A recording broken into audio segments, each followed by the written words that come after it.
Welcome to my channel, Jesus Marvel Ministries, Bible Study. దయచేసి ఉదయకాల సంబంధు ప్రియమైన వాళ్ళారా, యెషయా గ్రంథము 63వ అధ్యాయమును మనం పరిశీలనగా గమనించినట్లయితే, రక్తవర్ణ వస్త్రములు ధరించి ఏదోము నుండి వచ్చుచున్న ఇతడెవడు. చూడండి, రక్తవర్ణ వస్త్రములు ధరించినటువంటి మరి వ్యక్తిని ఎవరితడు, పైగా ఏదోము నుండి వస్తున్నటువంటి ఇతను ఎవరు అని ప్రశ్నిస్తున్నాడు.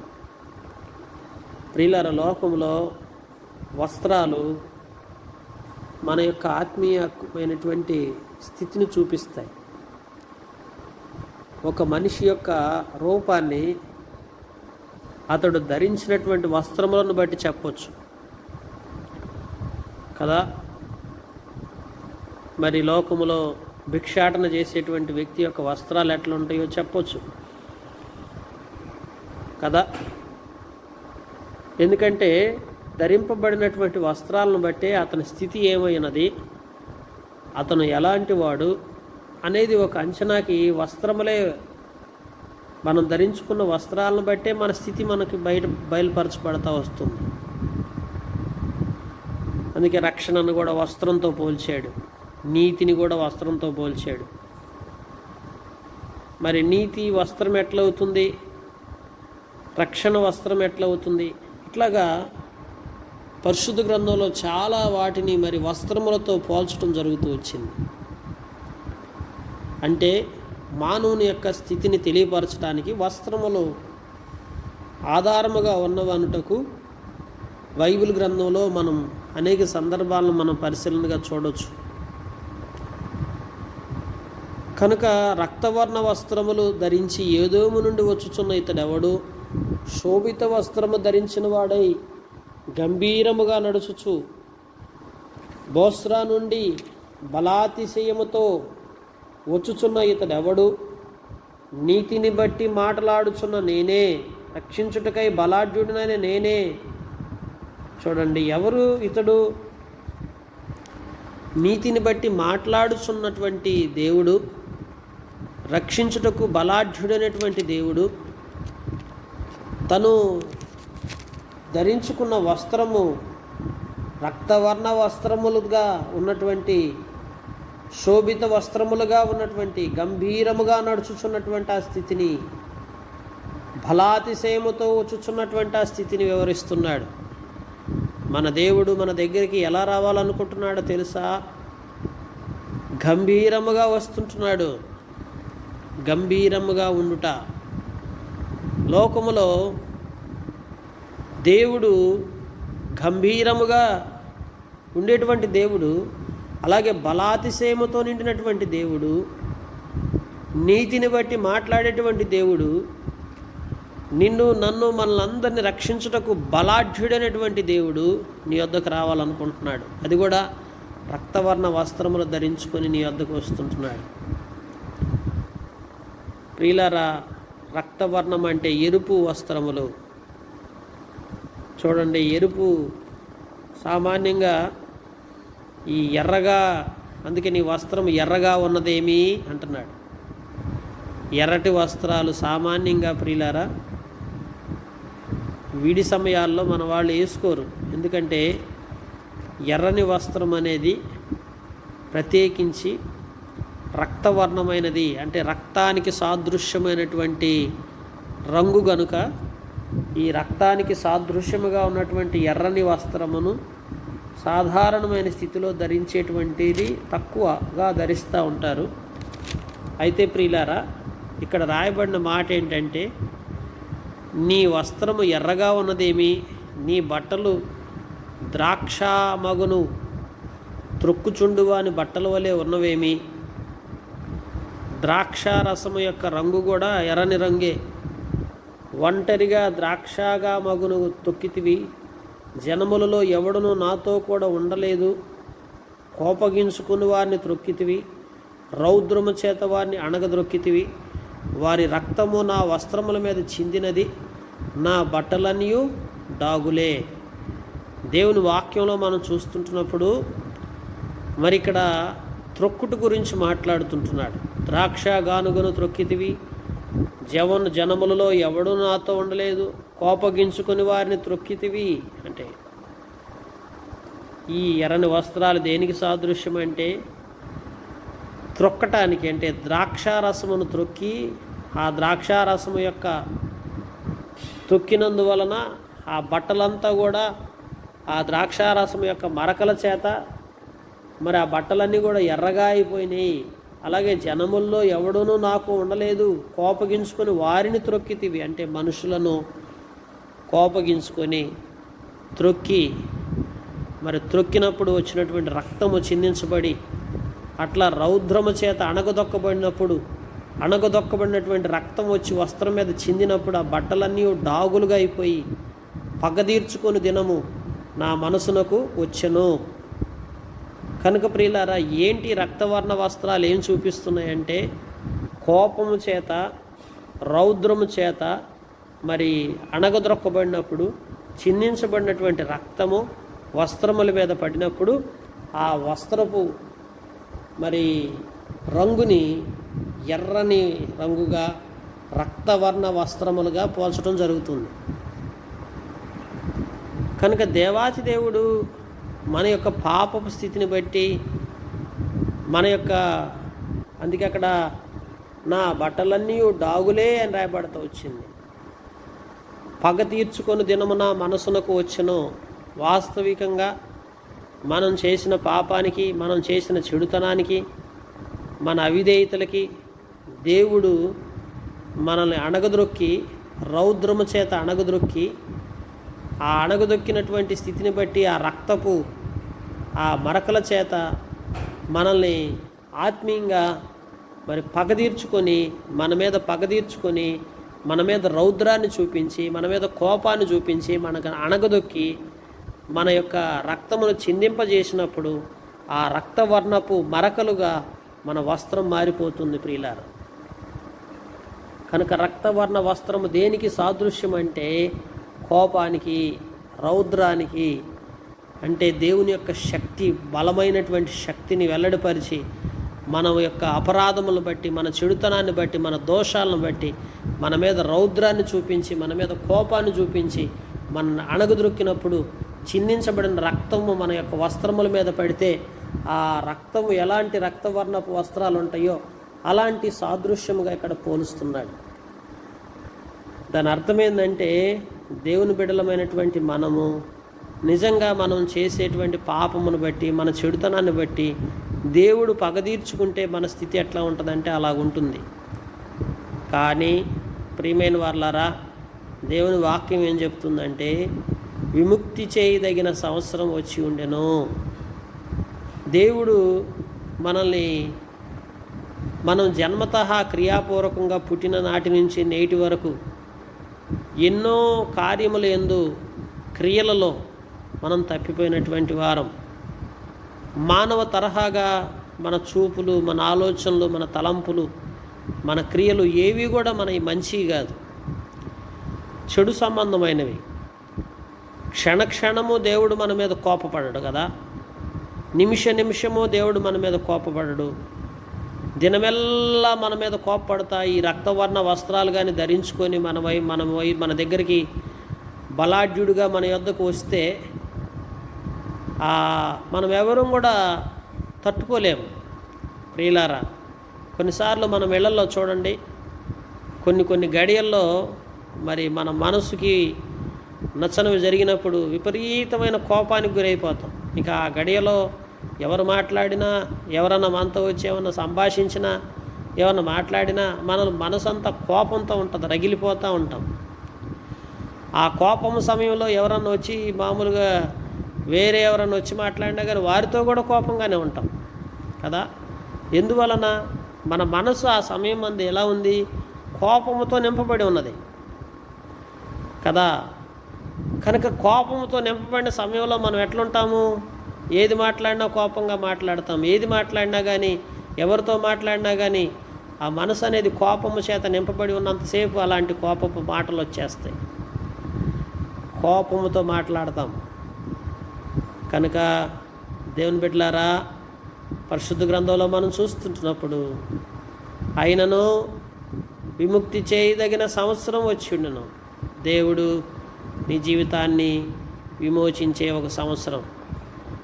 ఆ సంవత్సరంలో, ఆ గడియలో, ఆ దినము నిన్ను దేవుడు ఏం చేశాడంటే విమోచించాడు. ఆ కోపమంతా, ఆ పగనంతా, ఆ రౌద్రమునంతా తొలగించుకొని నేను చూచి ఆశ్చర్యపడితిని. సహాయము చేయవాడు ఒకడు లేకపోయాను, ఆదరించువాడు ఒకడు లేకపోయాను. కావున నా బాహువు నాకు సహాయము చేసెను, నా ఉగ్రత నాకు ఆధారమైన. కోపము కలిగి జనములను త్రొక్కివేసి తిని, ఆగ్రహపడి వారిని మత్తెల చేసి తిని, వారి రక్తమును నేల పోసి వేసి తిని. యెహోవా మనకు చేసిన వాటన్నిటిని బట్టి యెహోవా కృపాతిశయమును, యెహోవా స్తోత్రములను గానము చేతును. చూడండి, మన యొక్క జీవితంలో ఆ రౌద్రంలో, కోపంలో, రక్తము చిందించి పగ తీర్చుకునే స్థితిలో దేవుడు ఉంటే మనకు సహాయం చేసేవాడు ఎవరున్నాడండి? లోకములో మనం చూసి ఆశ్చర్యపోవాల్సిన పరిస్థితి ఏంటంటే, మనకు సహాయం చేసేవాడు ఒక్కడు లేడు. పాపంలో మనం బ్రతుకుతూ వచ్చినప్పుడు, దుష్టత్వంలో, అంధత్వంలో, తెలియని స్థితిలో దేవుని గ్రహించగా మన ఇష్టానుసారంగా బ్రతుకుతూ మరి దేవుని యొక్క కోపాగ్నికి, రౌద్రానికి మనం గురవుతూ ఆ రక్తవర్ణ వస్త్రములు ధరించుకొని మనం త్రొక్కివేసి, మనం రక్తము మరకల చేత, పాపపు డాగుల చేత, అందుకని మనం తల్లి గర్భంలోంచి పుట్టినప్పుడే, మనం బిడ్డగా ఆ తల్లి గర్భంలోంచి మనం వచ్చినప్పుడు ఎట్లా వస్తామో తెలుసా? బయటికి మన దేహం అంతా రక్తముతో బయటికి వస్తాం. అందుకే మన దేహం అంతా రక్తమయంగా ఉంటుంది. మనం పుట్టగానే ఏం చేస్తారు? తీసిన తర్వాత తల్లి యొక్క బొడ్డు నుంచి బిడ్డను వేరు చేసి మొదట చేసే పని ఏంటంటే, ఒక వస్త్రం తీసుకొని శుభ్రంగా రక్తం అంతా తుడిచివేస్తారు. ఎందుకు ఆ రక్తం అంతా తుడుస్తారంటే, శుభ్రపరుస్తున్నారు. అక్కడి నుంచి అక్కడే రక్తపు మరకల చేత మనం తల్లి గర్భం నుంచి బయటకు వచ్చాం. కనుక మన పుట్టుక పాపముతో నిండుకున్నది. మన జీవితం అంతా కూడా పాపముతో నిండుకున్న స్థితి మనది. అయితే దేవుడు ఏం చేశాడంటే, మనల్ని మనకు సహాయం చేసేవారు ఎవరు లేరు అని మనం ఆలోచన కలిగి ఉన్నప్పుడు దేవుని బాహువు మనకు సహాయం చేసింది. మనల్ని ఆదరించేవారు ఎవరు లేరు, మనకు సహాయం చేసేవారు ఎవరు లేరు అని మనం ఎంతో విచారంతో, దిగులుతో, బాధతో ఉన్నటువంటి స్థితిలో ఆశ్చర్యకరమైన సంగతి ఏంటంటే, దేవుడు మనకు సహాయం చేయటం ప్రారంభించాడు. ఏ ఉగ్రత అయితే మన మీద, ఏ కోపం అయితే, ఏ రౌద్రం అయితే మన మీద చూపుతూ వచ్చామో, ఆ రౌద్రము, ఆ ఉగ్రత, ఆ కోపము గల మనసు నుంచి దేవుడు మనసు మార్చుకొని మనల్ని ఆగ్రహపడి వారిని మత్తెల చేసి, రక్తమును వారిని నేల పోసివేసి, యెహోవా మనకు చేసిన వాటిని బట్టి, తన కృపాతిశయమును బట్టి స్తోత్రం చెల్లిద్దాం. తన వాత్సల్యమును బట్టి, కృపా బాహుళ్యమును బట్టి ఇశ్రాయేలుకు వంశస్థులకు ఆయన చూపిన మహా కనికరమును నేను ప్రకటన చేసేదను. మహా కనికరం మన మీద చూపించాడండి.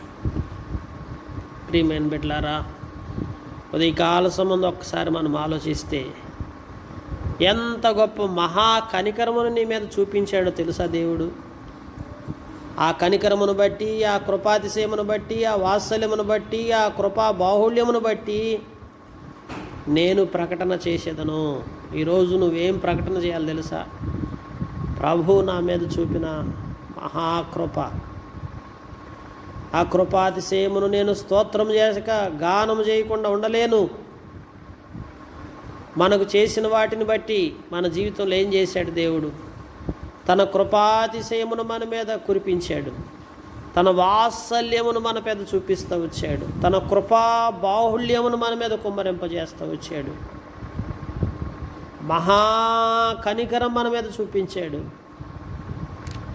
కనుక నువ్వు ప్రకటన చేయకుండా ఎలా ఉండగలవు? దేవుని బిడ్డలారా, స్తుతి చెల్లించకుండా ఎలా ఉండగలం? కనుక మనకి స్తుతి చెల్లించాలి. ఉదయం లేచిన దగ్గర నుంచి ఆయనకి కృతజ్ఞతలు చెల్లించాలి. ఆయన గురించి ప్రకటన చేయాలి. ఆయన మహాబాహుళ్యము, ఆయన మహా కనికరమును బట్టి, ఆయన కృపా బాహుళ్యమును బట్టి ఇశ్రాయేలు వంశస్థుల ఎడల అంటే దేవుని బిడల ఎడల ఆయన చూపిన కృపను బట్టి మనం ఆయన స్తుతించాలి. అందుకే వారు నా జనులనియు అబద్ధములాడనేరని పిల్లలని అనుకొని ఆయన వారికి రక్షకుడాయను. వారు యావత్ బాధలో ఆయన బాధ నొందెను. నీ యావత్ బాధలో ఆయన బాధ నొందుతూ వచ్చాడు. నీ కొరకు ఆయన బాధను అనుభవించాడు. ఆయన సన్నిధి దూత వారిని రక్షించింది. ప్రేమ చేతను తాలిమి చేతను వారిని విమోచించును. నిన్ను ఎందుకు విమోచించాడు తెలుసా? ఆ ప్రేమ గొప్పది. ఆ తాలిమి చేత నిన్నేం చేశాడంటే విమోచించడానికి ఇష్టపడతా వచ్చాడు దేవుడు. వాటినేటిని పట్టించుకోలే. గత కాలంలో నువ్వు చేసిన పాపాలు, నీ యొక్క దౌర్భాగ్యమైన స్థితిని బట్టి దేవుడు ఆ రౌద్రాన్ని, ఆ కోపములో నుంచే సంపూర్ణంగా మనసు మార్చుకొని నిన్ను కనికరించి నీ జీవితాన్ని మార్చడానికి ఆయన ఇష్టపడతా వచ్చున్నాడని. కనుక తన యొక్క రౌద్రాన్ని అంతటిని కూడా మార్చుకొని దేవుడు ప్రేమ చేత తాలిమి చేత పూర్వదినములన్నిటినూ ఆయన వారిని ఎత్తుకొనుచు మోసుకొనుచు వచ్చను. మనల్ని ఎత్తుకొని మరి మోసుకొని అయినను ప్రియులారా వారి తిరుగుబాటు చేసి ఆయన పరిశుద్ధాత్మను దుఃఖింపజేయగా ఆయన వారికి విరోధి. ఆయన చూసారా, ఇంత చేస్తే మనం చేస్తున్నది ఏందండి? ఇంత గొప్ప మహాకనికరాన్ని, ఇంత గొప్ప కృపాతిశయమును, వాత్సల్యమును మనమే చూపించి యావత్ బాధలో ఆయన బాధను అనుభవించి తన సన్నిధి దూతను బట్టి ప్రేమ చేత తాలిమి చేత మనల్ని ఇంతగా వెతకి రక్షిస్తే, పూర్వదినములన్నీ మనల్ని ఎత్తుకొని మోసుకొచ్చి తన హస్తాలతో మోసుకొని వస్తే, ఇప్పుడు ఏ పరమ తండ్రి అయితే నీ మీద ప్రేమ చూపించి తాలిం చూపించి వాత్సల్యత చూపించి మహాకనికరం చూపించి నిన్ను ఎత్తుకొని మోసుకొని పూర్వదినాలన్నీ తన చేతుల్లో నిన్ను పట్టుకొని తీసుకొచ్చి ఈరోజు నీకు గొప్ప విమోచన విడుదల నీకు ఇస్తే, మనం చేసే పని ఏందో తెలుసా? తిరుగుబాటు చేసి పరిశుద్ధాత్మను దుఃఖింపజేసి ఆయన వారికి విరోధి. ఆయన చూడండి, మనం పరిశుద్ధాత్మను దుఃఖపరుస్తూ తిరుగుబాటు చేయటం మానవ లక్షణం ఇది. ఎవరైతే రక్షించారో, ఎవరైతే వాత్సల్యం చూపించారో, ఎవరైతే విమోచించారో, ఎవరైతే నీ జీవితానికి ఆధారమై ఉన్నారో, ఎవరైతే నిన్ను తాలిమి చేత ఓరిమి చేత నిన్ను ఆత్మీయంగా బలోపేతం చేసి నిన్ను రక్షణలోకి నడిపించి నిన్ను విమోచించి నీ జీవితాన్ని సరిదిద్ది నిన్ను ఆత్మీయంగా బలపరిచారో వారికే నువ్వు విరోధి వైపు తిరుగుబాటు చేస్తున్నావు అంటే అసలు మానవునికి కృతజ్ఞత స్థితి ఉందండి? ఈ రోజున మనకు అసలు కృతజ్ఞత ఉందా? కృతజ్ఞత గలవారం అయితే మన జీవితాన్ని దేవుడికి అర్పించుకుంటాం. దేవా, నా జీవితంలో నువ్వు ఎంత చేసావయ్యా, నీ కొరకు నేను బ్రతుకుతానయ్యా, నీ కొరకు సాక్షార్థమై జీవిస్తానయ్యా, నా జీవితంలో నీవు ఇచ్చిన రక్షణ యొక్క విలువ నాకు తెలిస్తే నేను ఎట్లుంటానండి? నీకు ఆ విలువ తెలిస్తే నువ్వు ఎట్లుండాలి? ఆయన కొరకు జీవితకాలం అంతా ఆయనకు నువ్వు అర్పించుకొని పరిశుద్ధాత్మను దుఃఖపరిచే ఏ పని చేయకూడదు నువ్వు వాస్తవికంగా అయితే. కానీ ఎన్నోసార్లు నీ క్రియలను బట్టి, నీ చర్యలను బట్టి, నీ మాటలను బట్టి, నీ ప్రవర్తనను బట్టి మారు మనసు పొందిన నీవు మారు మనసుకు తగినట్లుగా నడుచుకొనకుండా విమోచించబడిన నీవు విమోచించబడి పరిశుద్ధత కలిగి, నీతి కలిగి, యథార్థత కలిగి దేవుని హత్తుకొని దేవుని సన్నిధి విడువక నిత్యము ఆయన సన్నిధిలో ఉండాల్సినటువంటి నీవు కొన్నిసార్లు ఆయన సన్నిధిని విడిచిపెట్టేస్తున్నావు. ప్రార్థనలకు వెళ్ళం, దేవుని సన్నిధిని పోగొట్టుకుంటున్నాం, దేవుని సన్నిధిలో మోకరించం, దేవుని సన్నిధిలో దేవుని ఎడల ప్రేమ కలిగి ఆత్మీయత కలిగి జీవించాల్సినటువంటి మనం ఎన్నోసార్లు ఆత్మీయంగా దేవునికి దూరం అయిపోయి దేవుని మీద తిరుగుబాటు చేస్తూ ఉంటాం. పరిశుద్ధాత్మను దుఃఖపెరిచే పనులు ఏది మనం చేయకూడదండి. నీ జీవితాన్ని బట్టి, నిన్ను బట్టి పరిశుద్ధాత్మ దుఃఖపరచబడకూడదు. పరిశుద్ధాత్మను దుఃఖపెట్టిన పరిస్థితి ఏదైనా ఉంటే ఉదయకాల సంబంధం ప్రభు పాదాలు చెంతకొద్దాం. ప్రభువా, నేను ఎన్నోసార్లు నీ మీద తిరుగుబాటు చేశానయ్యా, పరిశుద్ధాత్మను దుఃఖపెట్టానయ్యా, మీరు నాకు విరోధి అయిపోయి తన వారితో యుద్ధము చేసెను. చూడండి, తానే వారితో యుద్ధము చేసిన దేవుడే మనతో యుద్ధం చేయాల్సిన పరిస్థితులు మళ్ళీ మన జీవితంలో తలెత్తుతున్నాయి. కనుక దేవుడు మనకు విరోధి అవ్వకూడదు ప్రియులారా, దేవుడు మనకు స్నేహితుడుగా ఉండాలి. దేవుడు మనకి సహకారిగా ఉండాలి. దేవుని సహాయం మనకి ఎల్లప్పుడూ ఉండాలి. దేవుడు మనకు విరోధి అయిపోతే మన జీవితం నష్టపోతామండి. కనుక పరిశుద్ధాత్మను ఏమైనా దుఃఖపరిచిన సందర్భాలు మనసాక్షికి గుర్తుకొస్తూ ఉంటే మానవుని యొక్క స్థితి అది. తాత్కాలికంగా దేవుని దగ్గర నుంచి సహాయం అయితే అడుగుతుంటాం, కానీ దేవునికి కృతజ్ఞతగా బ్రతకటం మనకు తెలియదు. మన జీవితంలో దేవుణ్ణి కూడా అవసరతల కొలది ఏదో నీ జీవితంలో ఆయన మేలు చేస్తాడని, సహాయపడతాడని, నీ అవసరాలకు ఉపయోగపడతాడని దేవునికి ప్రార్థిస్తూ దేవుణ్ణి ఆరాధించటం కాదు మనం చేయాల్సింది. దేవుడంటే ఒక గొప్ప బలమైనటువంటి శక్తి కలిగినటువంటి ఆయనని మనం ఒక సాధారణమైన వ్యక్తుల్లాగా మనం చూడకూడదు. ఇతరితర మనుషుల్లాగా మనం చూడకూడదు. దేవునిగా, దేవుని గొప్పతనాన్ని, దేవుని మహిమను, దేవుని ఉన్నత స్థాయిని ఎప్పుడు దిగజార్చే పరిస్థితులు ఎప్పుడు నీ జీవితం ద్వారా ఉండకూడదు. ప్రభు దగ్గర తగ్గింపు కలిగి, దీన మనస్సు కలిగి, విధేయత కలిగి, ఆయనకు లోబడుతూ, ఆయన సన్నిధికి నువ్వు ఎప్పుడైతే తిరుగుబాటు స్వభావాన్ని ఏమాత్రం కలిగి ఉండకుండా, పరిశుద్ధాత్మను దుఃఖపరిచే పనులు ఏమీ చేయకుండా ఎప్పుడైతే నువ్వు ఆయన సన్నిధిలో నడుచుకుంటావో, పరమందున దేవుడు ఎప్పుడు నిన్ను ఆశీర్వదించి దీవించడం ప్రారంభిస్తాడు. లేకపోతే దేవుడే నీకు విరోధి అయిపోయి నీ మీద వ్యాజ్యమాడి యుద్ధం చేసి నిన్ను మళ్ళీ సరిదిద్దాల్సిన పరిస్థితులు వస్తాయి. కనుక ప్రభు పాదాల చెంతకొచ్చి మన జీవితం ఎట్లుందో మనల్ని మనం సరిదిద్దుకొని ప్రభువుకు తగినట్లుగా మనం జీవించి అట్టి ఆశీర్వాదాన్ని మనం అనుభవించులాగా దేవుడి మాటలు దీవించి మన గ్రహింపులో తీసుకొచ్చి మనకు సహాయం చేసి మనల్ని బలపరచునుగాక.